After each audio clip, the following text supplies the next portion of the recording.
नमस्कार। Uttarakhand science education research centre में आप सभी का स्वागत है। यूसर्क राज्य में प्रौद्योगिकी आधारित विज्ञान शिक्षा सुलभ करवाने हेतु कृत संकल्प है। आज के इस तकनीकी युग में शिक्षा पद्धति में सम्यक बदलाव की आवश्यकता को ध्यान में रखते हुए शिक्षा के सभी स्तरों तक आईसीटी के समावेश से और विशेषज्ञों के माध्यम से विकसित ई कंटेंट सुदूर छात्रों एवं अध्यापकों हेतु उपलब्ध करवाया जा रहा है। हमारा विश्वास है कि ई कंटेंट एक मूल्यवान संसाधन के रूप में आपके चिंतन कौशल एवं रचनात्मकता में वृद्धि करने में सहायक होगा। धन्यवाद।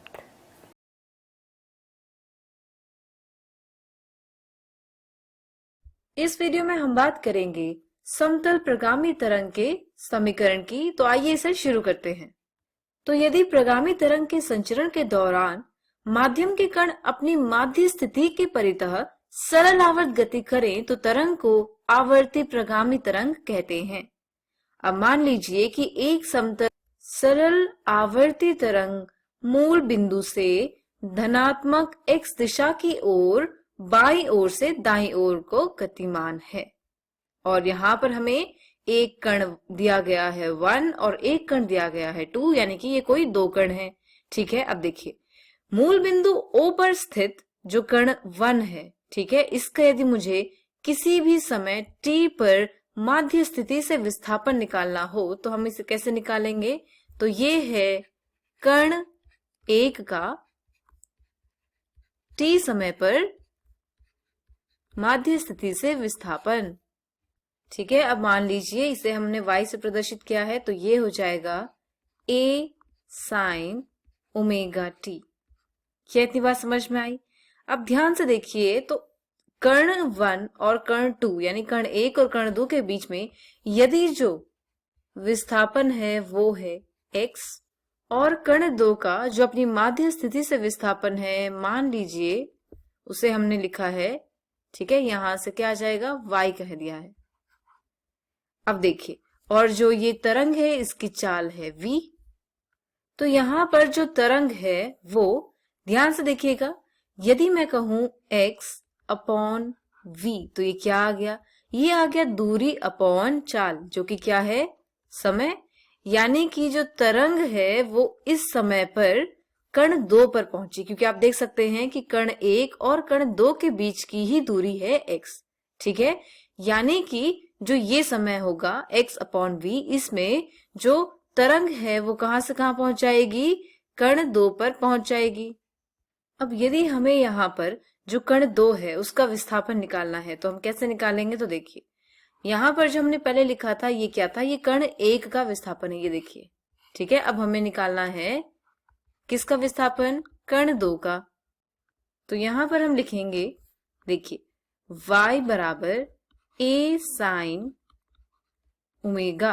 अब ध्यान से देखिए तो यहां पर क्या हो रहा था, यहां पर कुछ समय बाद जो तरंग है वो कण 2 पर पहुंचेगी और वो समय क्या है? तो हमने यहाँ पर निकाला है x बाय v समय पर। ये देखिए, तो हम क्या करेंगे, हम यहाँ पर जो ये t था है ना, तो t में से x बाय v को माइनस कर देंगे। आप जानते हैं कि हमने इसे माइनस क्यों किया है, हमने ये पहले भी देख लिया था, क्योंकि यहाँ पर जो तरंग है वो धनात्मक x दिशा की ओर गतिशील है।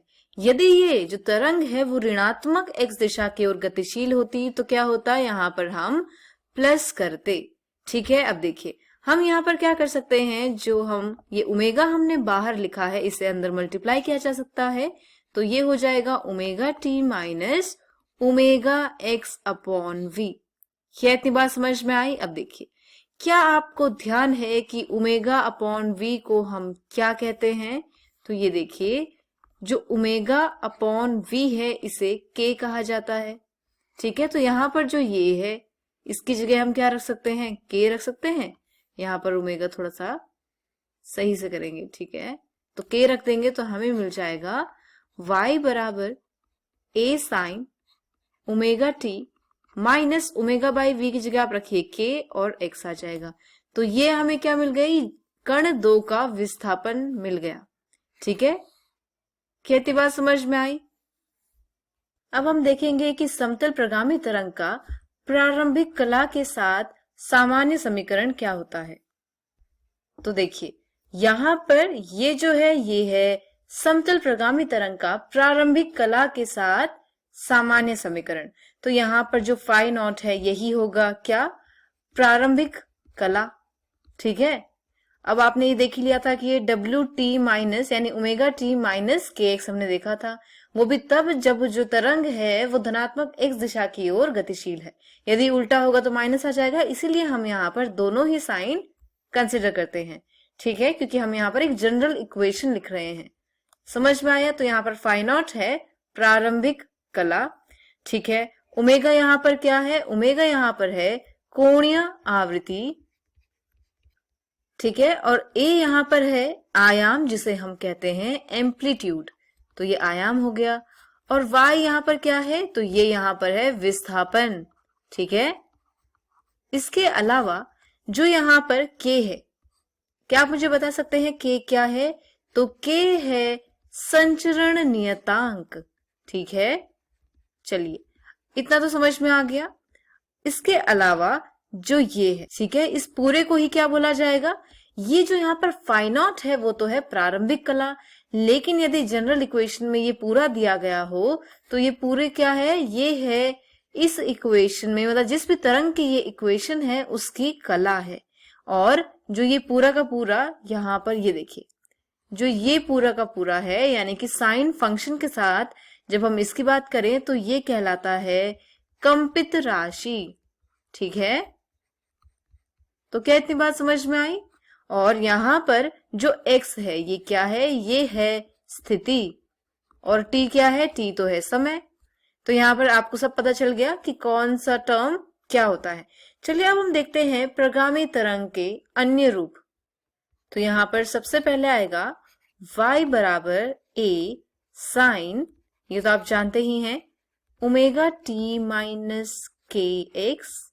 ठीक है, इसके अलावा और यहाँ पर क्या आ सकता है, तो देखिए y बराबर a साइन ओमेगा t। अब यहाँ पर जो k है यानी कि संचरण नियतांक है, इसे हम लिख सकते हैं 2 पाई अपॉन लेमडा। तो इसे यहाँ पर ये लिख दिया, और x, तो ये आ गया प्रगामी तरंग की जो इक्वेशन है उसका एक दूसरा रूप। इसी प्रकार से हम कुछ मैनिपुलेशंस करेंगे और इसके और भी रूप देखेंगे। चलिए आगे बढ़ते हैं, तो देखते हैं इसका तीसरा रूप क्या होगा। तो यहाँ पर हम लिखेंगे y बराबर a साइन, अब ओमेगा होता है 2 पाई बाई टी यानी कि कैपिटल टी आवर्तकाल, तो ओमेगा की जगह हम ये रख सकते हैं और ये हो जाएगा t minus 2 pi upon lambda x। अब यहाँ पर हम क्या कर सकते हैं, जो ये 2 पाई है इसे हम कॉमन ले सकते हैं, है ना। तो हमें क्या मिल जाएगा, तो देखिए हमें मिल जाएगा a साइन 2 पाई, और यहाँ पर आ जाएगा t अपॉन t यानी कि समय अपॉन आवर्तकाल माइनस x अपॉन लेमडा। ठीक है, तो ये आ गया अगला रूप। चलिए ऐसे ही हम अभी बहुत से रूप देखेंगे, तो हमें आगे और बढ़ते ही जाना है। तो यहाँ पर देखिए, यदि मैं कहूं y बराबर a साइन, तो अगर हम जो ये है यहां से जो कैपिटल टी है यानी कि आवर्तकाल है उसे भी बाहर ले ले, तो देखिए 2 पाई तो यहाँ पर था ही, ठीक है, अपॉन, यदि आप आवर्तकाल को बाहर लेते हैं तो यहाँ पर तो आसान है, टी आ जाएगा माइनस, परंतु यहाँ पर तो आवर्तकाल था ही नहीं। तो इसके लिए आप क्या कर सकते हैं, आवर्तकाल से इसे गुणा तथा भाग कर सकते हैं। तो नीचे वाला आ गया बाहर कॉमन, तो हमारे पास क्या बच जाएगा, ऊपर वाला, तो यहाँ पर आएगा टी एक्स अपॉन लेमडा। ठीक है, समझ में आया ये? चलिए आगे बढ़ते हैं। इसके अलावा हम क्या कर सकते हैं, देखिए, तो यहाँ पर आ जाएगा y is equal to a sine 2 pi by lambda v t minus x। ठीक है, तो ये भी क्या है, प्रगामी तरंग के समीकरण का एक रूप है। इसके अलावा आगे हम बढ़ते जाएंगे तो हम देखेंगे कि इसे इस प्रकार से भी लिखा जा सकता है, y बराबर a sine omega t minus x upon v। क्या इतनी बात समझ में है? अभी जो ये आपके पास कितनी समीकरण आ गई? 6 आ गई। तो इनमें से आप कोई भी लगाएंगे, ये सभी एक ही उत्तर देंगे, ये सभी सही हैं।